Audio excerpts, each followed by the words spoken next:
Russia's made very little progress since its initial invasion of Ukraine, but there's one town that Vladimir Putin wants to capture more than all the rest. He sent thousands of men, tanks, and mercenaries to the Donetsk region of Ukraine just so Russia can gain control of the city of Bakhmut. The crazy thing is that Bakhmut doesn't hold much military significance, and yet Putin refuses to give up on it. What makes this small city so important to Putin, and why is he so obsessed with capturing it? Before the Russian invasion, the town had a population of just over 70,000 people. The main reason why Russia is so hell-bent on capturing Bakhmut has to do with the failures of the Russian military more than anything else. Putin doesn't just want to capture Bakhmut, he needs to capture Bakhmut to show that Russia can still achieve some sort of victory. But with each Russian attempt to capture and hold the city, Ukrainian forces have bravely stepped up to meet the challenge and held their ground. Before we get into the specific reasons for Russia's obsession with capturing Bakhmut, let's take a look at what's happened to the town. Unfortunately, the willingness to do whatever it takes to capture Bakhmut has led Russian forces to commit atrocities and do unspeakable things to the civilians living there. War crimes have almost certainly been carried out by mercenaries hired by Putin and his regime. Ukrainian forces moved into Bakhmut to halt the Russian invasion advancing across the region. They knew that the city would be a good place to hold the line because it served as a gateway further into eastern Ukraine.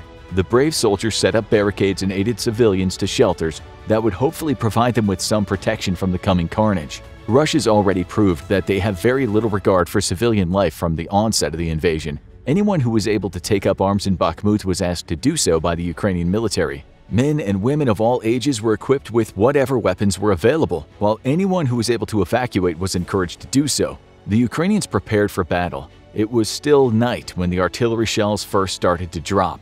The silence of the chilly night was broken by the far-off explosions of cannons firing. The Ukrainian commanders yelled at the forces to seek cover as a barrage of shells fell from the heavens above. The Russians had been pushing through eastern Ukraine towards Bakhmut for several days. They'd met resistance, but managed to push forward. Retreating Ukrainian soldiers had warned the forces in Bakhmut that the Russian onslaught was coming and that they would need to make a stand within the city. Bakhmut would provide them with some protection while also allowing supplies coming in from western Ukraine to reach them. When the artillery shells ceased firing, the sound of tank engines could be heard rumbling toward the town. The Ukrainians entrenched themselves and fended off the Russian attack. They took to the streets and set up urban choke points where they could counteract Russia's superior numbers. The tactic worked, and the Russians sustained heavy casualties in the initial attack. They were forced out of Bakhmut, and they once again unleashed artillery strikes on the town. But the Ukrainians didn't give up, and this is what's been driving Vladimir Putin crazy. Initially, Putin and his military advisors assumed that they should be able to take most of the Donbas region of Ukraine without much of a fight. However, Ukrainian resistance forces refused to give up, and they continued to hold Bakhmut even after numerous Russian attacks. The inability of Russian forces to take Bakhmut and advance further west into Ukraine has been a huge embarrassment for Putin. Since the late spring of 2022, Russia has been bombarding the city of Bakhmut with missiles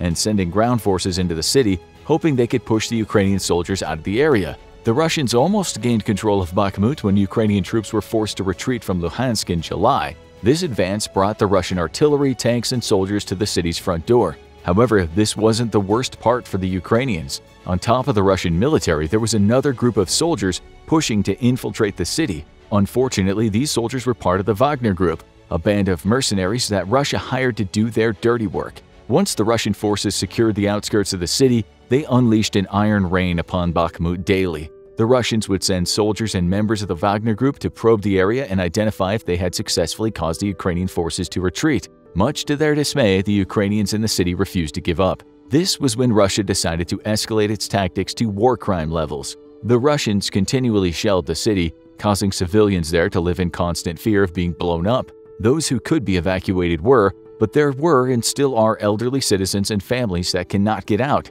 With the constant bombardment, there's no safe way for them to escape the carnage of the Russian war machine. There's no heat or electricity, which means the only source of warmth and light during the cold nights comes from burning debris. This is the situation that the Wagner Group takes advantage of to do their dirtiest work. They torture citizens for information and kill without regard. But who is this group of mercenaries, and why are they aiding Russian forces in Bakhmut and throughout Ukraine? When the Russian military couldn't secure Bakhmut and therefore the Russian advance through the Donbas region came to a halt, Putin employed the help of the Wagner Group. This band of mercenaries doesn't seem to have an official governing body. But when Russia needs someone to do their dirty work, they always seem to be available. The Wagner Group first appeared, or at least was first noticed by the world in 2014 when Russia invaded Crimea. It was here that the Wagner Group murdered innocent people and dealt with anyone who spoke out or tried to stop Putin from annexing the region. Since then, and even during the current incursion into Bakhmut, it's believed that the Wagner Group is being somewhat controlled by a man named Dmitry Utkin.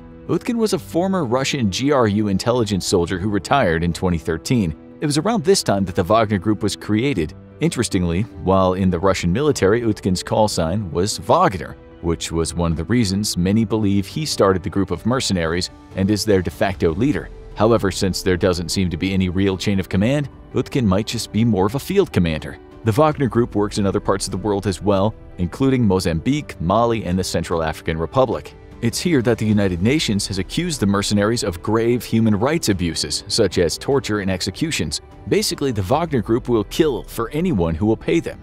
Now, those same mercenaries are in Bakhmut, where they're likely committing similar atrocities. The hiring of the Wagner Group to aid in the fight for the city just goes to show how obsessed Putin is with securing it. The sad part is that Russia needed to bring in outside help, and they still can't capture their objective. Reports uncovered by The Times indicate that the Wagner Group deployed around 400 mercenaries to Ukraine early in 2022 to assassinate President Volodymyr Zelensky and key members of his government. They failed, but this operation was likely paid for by the Russian government in preparation for the invasion. As the war continued and Russia struggled to make progress, the number of mercenaries deployed by the Wagner Group increased to over 1,000 men. Now more and more are being sent to Bakhmut to help Russia achieve its goal of capturing the city. It seems that Russia hires the Wagner Group whenever they need something shady done. This is probably to give the Russian government plausible deniability if things go sideways. Putin and his regime adamantly insist that they don't know anything about the Wagner Group or have ever employed them to fight for Russia, but this is a clear lie, as the mercenaries have been spotted fighting alongside Russian soldiers throughout Ukraine and in Bakhmut. Again, Bakhmut isn't the most strategically important city in the region, but Putin and his military advisors seem to want nothing more than to capture it. They will do anything, including pay mercenaries large sums of money that the country doesn't have, to pry Bakhmut from the hands of Ukrainian forces. However, what we're seeing unfold in Bakhmut over the past few months is the same story from other places around the world where the Wagner Group has been set loose. They create terror and commit atrocious crimes, but aren't very good at holding territory. Every time Russian forces and hired mercenaries make any progress in Bakhmut, they're eventually driven back by Ukrainian forces. This just goes to show that although they might be soulless fighters who will do anything to instill fear, they're not the best soldiers. Even with the relentless strikes against the city of Bakhmut, there are still civilians there along with the Ukrainian forces. When the Associated Press visited the city to better understand what the situation was like on the ground, they found the shells of burnt-out cars, crumbling buildings, and people using firewood to cook their food in the street. Russia's desire to take the city has gotten to the point that they no longer care what happens to the people of Bakhmut, they just want to successfully hold it. The relentless bombardings of Bakhmut, the hiring of mercenaries, and the endless wave of soldiers that have been sent to try and secure the city only goes to show just how obsessed the Russians are with it. Yet, the city of Bakhmut isn't really of vital strategic value. Capturing it would give Russian forces a foothold further into the Donbas region, but there are other towns that could work just as well as a staging ground, if not be even better for it. So why are the Russians so desperate to take this particular city? Firstly, Bakhmut needs to be taken, so the Russians can safely deploy their artillery further into the region to hit other key cities, like Kramatorsk and Slovyansk. This would make things easier for Russia, but as it currently stands, they could also find ways to strike these other cities without holding Bakhmut itself. However, if they managed to take control of Bakhmut, the city would provide them with a more secure location to launch attacks and fire their missiles. On top of having a place to launch artillery from, Bakhmut would also allow Russian forces more versatility in the region. Several major routes out of Bakhmut connect to other cities in the area. If Russia could capture and maintain control of Bakhmut, which they've struggled to successfully do for months, it would provide their troops with a foothold in the region that could allow them to reach further into Ukraine. The city would also provide a good place to resupply and fall back if necessary. As things stand right now, Russia does not have the ability to move further west until they can at least control another major city in the Donbas region. If Russia managed to take Bakhmut, it would also allow them to disrupt certain supply lines that the Ukrainian military is using to resupply their forces on the Eastern Front. Putin truly believed that he'd be able to roll into Ukraine and take the entire country by force in a matter of days or weeks. Now that the war has been dragging on for months, Putin and his regime are starting to get desperate. They need to find a way to break through Ukrainian forces in the Donbas region, and it seems like securing Bakhmut may be key to this. If the Russians can secure the city and launch raids to sever supply lines to other major Ukrainian strongholds in the region, they might be able to move further west. Putin thought this should have happened long ago, but now he needs to scramble to make any type of gains. With each day that passes without Bakhmut being taken, Russian troops are becoming more and more disheartened and unsettled. Soldiers are dying without making any progress, and even as more Russian forces are thrown at a Ukrainian army that was supposed to have fallen months ago, very little progress has been made. The soldiers and the Russian people are losing faith in Putin and his regime, which brings us closer to the main reason why the leaders of Russia are so obsessed with capturing Bakhmut. There's a slight strategic significance to controlling the city, but it doesn't quite explain why Putin and his military advisors want it so badly. For the answer to this question, we need to look at how the overall war effort is going for Russia, and in a few words, it's not going well. Russia needs a win, and it needs it badly. Putin likes to present Russia as an advanced country with a powerful military. If nothing else, the war with Ukraine has proven that this is not the case. Russia is throwing everything short of nukes at Ukraine, and it hasn't seemed to make a difference. The war effort is going so badly that Russia has needed to start conscripting citizens into the military to replenish its losses from casualties and deserters. In fact, many people have fled Russia just to avoid being enlisted. Even though the state-run media is declaring the war a success so far, it's becoming clear even to the Russian people who cannot receive outside news that things are going badly. The longer the war lasts, the harder the lives of the Russian people will be, and the more likely they are to eventually rise up and remove Putin and the current regime from power. Putin desperately needs a win in Ukraine to prove that Russia is making some kind of progress. This is the key reason why Bakhmut is so important to him. Since Bakhmut is one of the closest cities to the Russian offensive line right now, it makes sense for them to capture it. Unfortunately, as Russia's military leaders are continuously finding out, this is easier said than done.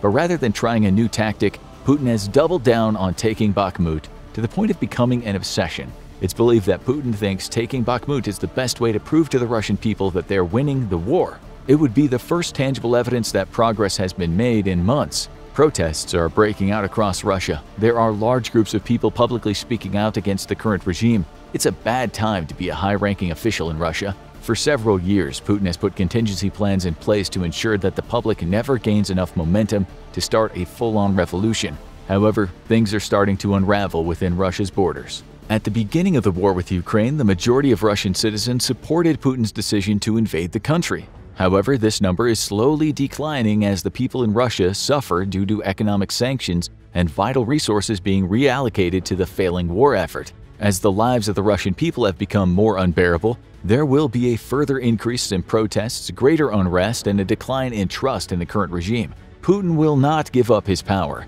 and he will use his National Guard to crush any rebellions, but he currently doesn't have the men or resources to fight a war in Ukraine and a war at home. Taking Bakhmut is not just necessary so that Russian forces can advance further into Ukraine, it's vital to show that Putin is making good on his word and that Russia is winning the war. Without capturing Bakhmut, Putin has very little to show in the way of victories in Ukraine.